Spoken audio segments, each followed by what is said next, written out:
We are in a true health crisis for two reasons. First, we're in a state of nutritional deficiency. Second, toxins and chemicals in our environment are being linked to most diseases and illnesses.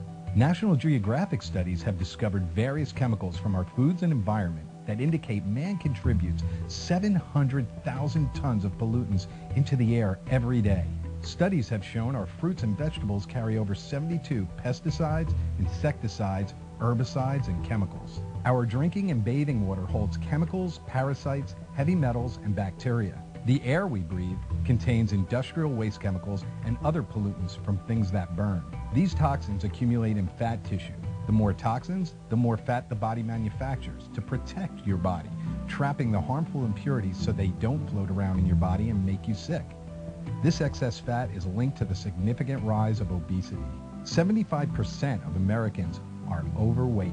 There are 18 million obese children in America. Obesity is linked to over 60 illnesses, including heart disease, hypertension, and cancer. In 2000, there were 1.5 million heart attacks in America.